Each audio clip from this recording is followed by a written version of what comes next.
जय श्री कृष्णा राधे भक्तों, जय श्री कृष्णा। मैं ज्योति गोस्वामी आज आपके लिए श्री दुर्गा सप्तशती का 5वां अध्याय लेकर के आई हूँ। तो प्लीज़ अगर ये आपको पसंद आए तो प्लीज़ मेरे चैनल को लाइक, शेयर और सब्सक्राइब ज़रूर कीजिएगा। तो चलिए शुरू करते हैं। 5वां अध्याय, देवताओं द्वारा देवी की स्तुति। महर्षि मेघा ने कहा, पूर्व काल में शुंभ निशुंभ नामक असुरों ने अपने बल के मद से इंद्र का त्रिलोकी का राज्य और यज्ञों के भाग छीन लिए, और वह दोनों इसी प्रकार सूर्य, चंद्रमा, धर्मराज और वरुण के अधिकार भी छीनकर स्वयं ही उनका उपयोग करने लगे। वायु और अग्नि का भी कार्य वही करने लगे, और इसके पश्चात उन्होंने जिन देवताओं का राज्य छीना था उनको अपने अपने स्थान से निकाल दिया। इस तरह से अधिकार छीने हुए तथा दैत्यों द्वारा निकाले हुए देवता अपराजित देवी का स्मरण करने लगे। देवी ने हमको वर दिया था कि मैं तुम्हारी संपूर्ण विपत्तियों को नष्ट करके रक्षा करूंगी। ऐसा विचार कर सब देवता हिमालय पर गए और भगवती महाविष्णु माया की स्तुति करने लगे। देवताओं ने कहा, देवी को नमस्कार है, शिव को नमस्कार है, प्रकृति और भद्रा को नमस्कार है। हम लोग रुद्रा, नित्या और गौरी को नमस्कार करते हैं। ज्योतिषमानी माई, चंद्र रूपिणी व सुख रूपा देवी को नमस्कार है। शरणागतों की कल्याण करने वाली बुद्धि और सिद्धि रूपा देवी को हम बार बार नमस्कार करते हैं। और नेत्रिंग रक्षाओं की लक्ष्मी तथा सर्वाणी को नमस्कार है। दुर्गा को दुर्ग स्थलों पर पार करने वाली दुर्गपारा को सारा सर्वकारिणी ख्याति कृष्ण और ध्रुम देवी को सदैव नमस्कार है। अत्यंत सौम्य तथा अत्यंत रौद्र रूपा को हम नमस्कार करते हैं, उन्हें हमारा बारंबार प्रणाम है। जगत की आधार भूत कृति देवी को बार बार नमस्कार करते हैं। जिस देवी को प्राणी मात्र विष्णु माया कहते हैं उसको नमस्कार है, उसको नमस्कार है, उसको नमस्कार है।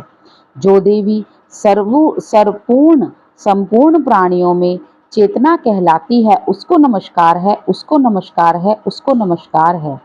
जो देवी संपूर्ण प्राणियों में बुद्धि रूप से स्थित है उसको नमस्कार है, उसको नमस्कार है, उसको नमस्कार है।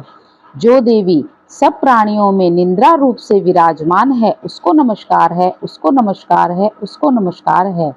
जो देवी संपूर्ण प्राणियों में शुद्धा रूप से विराजमान है उसको नमस्कार है, उसको नमस्कार है, उसको नमस्कार है।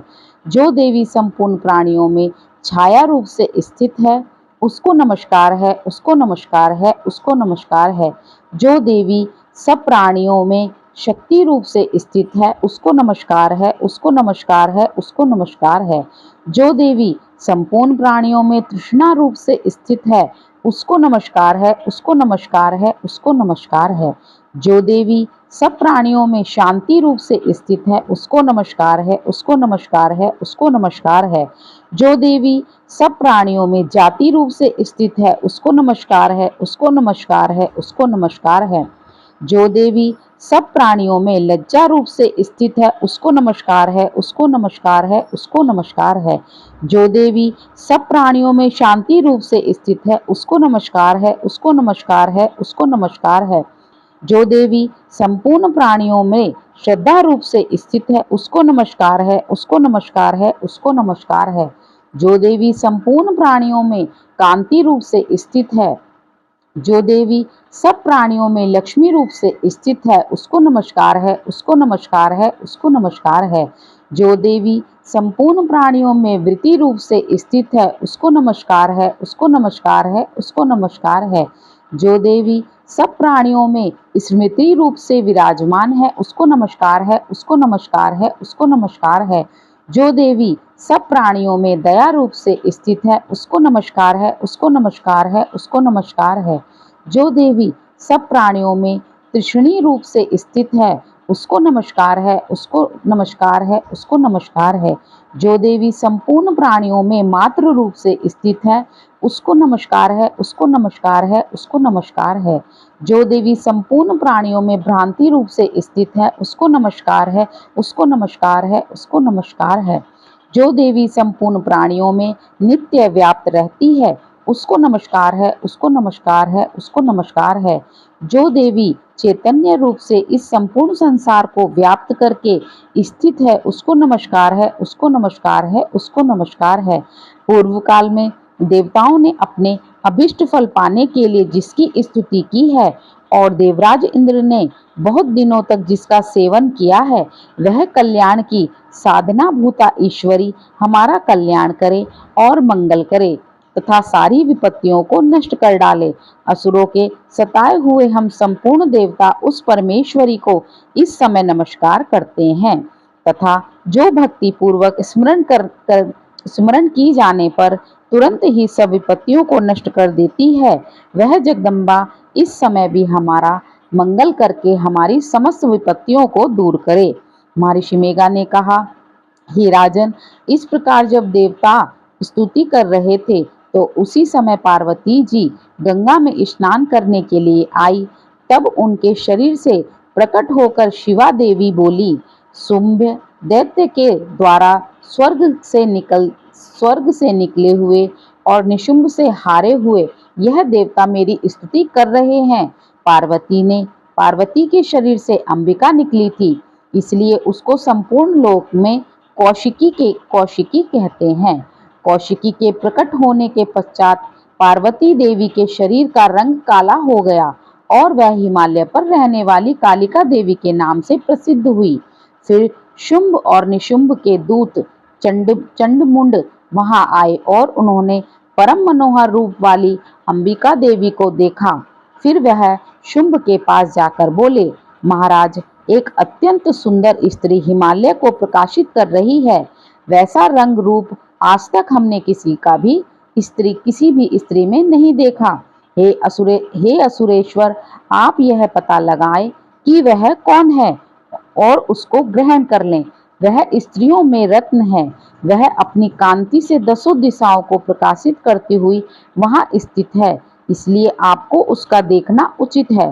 हे प्रभु, तीनों लोकों के हाथी, घोड़े और मणि इत्यादि जितने रत्न हैं, वह सब इस समय आपके घर में शोभ्यमान है। हाथियों में रत्न रूप ऐरावत हाथी और उच्चेश्वर नामक घोड़ा तो आप इंद्र से ले ही आए हैं। हंसों द्वारा जुता हुआ विमान जो कि ब्रह्मा जी के पास था, अब भी आपके पास है। और यह महाप्रज्ञ नामक खजाना को आपने कुबेर से छीना है। हे समुद्र ने आपको सदा खिले हुए फूलों की गीतांजलि किनी नामक माला दी है। वरुण का कंचन की वर्षा करने वाला छत्र आपके पास है। रथों में श्रेष्ठ प्रजापति का रथ भी आपके पास है। दैत्येंद्र मृत्यु के उत्क्रांतिदिता नामक शक्ति भी आपने छीन ली है और वरुण का पाश भी आपके भ्राता निशुंभ के पास है और समुद्र में पैदा होने वाले सब प्रकार के रत्न भी आपके भ्राता निशुंभ के अधिकार में है और अग्नि में न जल सके ऐसे 2 वस्त्र भी अग्निदेव ने आपको दिए हैं। हे दैत्यराज, इस प्रकार सारी रत्न रूपी वस्तुएं आप संग्रह कर चुके हैं, तो फिर आप यह कल्याणमयी स्त्री को रत्न रूप अनुपम स्त्री आप क्यों नहीं ग्रहण करते? महर्षि मेघा बोले, चंडमुंड का यह वचन सुनकर शुंभ ने विचार किया। सुग्रीव को अपना दूत बनाकर देवी के पास भेजा। प्रथम उसको सब कुछ समझा दिया और कहा कि वहां जाकर तुम उसको अच्छी तरह से समझाना और ऐसा उपाय करना जिससे वह प्रसन्न होकर तुरंत ही मेरे पास चली आए। भली प्रकार समझाना कहना। दूत सुग्रीव पर्वत के उस रमणीय भाग में पहुंचा जहां देवी रहती थी। दूत ने कहा, हे देवी, दैत्य का राजा शुंभ जो इस समय तीनों लोकों का स्वामी है, मैं उसका दूत हूँ और यहाँ तुम्हारे पास आया हूँ। संपूर्ण देवता उसकी आज्ञा एक स्वर में मानते हैं। अब जो कुछ उसने कहा है, उसने कहला भेजा है, वह सुनो। उसने कहा है, इस समय संपूर्ण त्रिलोकी मेरे वश में है और संपूर्ण यज्ञों के भाग को पृथक पृथक मैं ही लेता हूँ, और तीनों लोकों में जितने श्रेष्ठ रत्न हैं वह सब मेरे पास हैं। देवराज इंद्र का वाहन ऐरावत मेरे पास है, जो मैंने उससे छीन लिया है। उच्चे श्रवा नामक घोड़ा जो क्षीर सागर मंथन करने से प्रकट हुआ था, उसे देवताओं ने मुझे समर्पित किया है। हे सुंदरी, इसके अतिरिक्त और भी जो रत्नभूषण पदार्थ देवताओं के पास थे, वह सब मेरे पास हैं।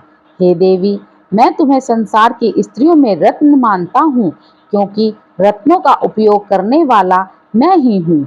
मैं चंचल कटाक्षों वाली सुंदरी, अब यह मैं तुझ पर छोड़ता हूँ कि तू मेरे या मेरे भाई महापराक्रमी निशुंभ की सेवा में आ जाए।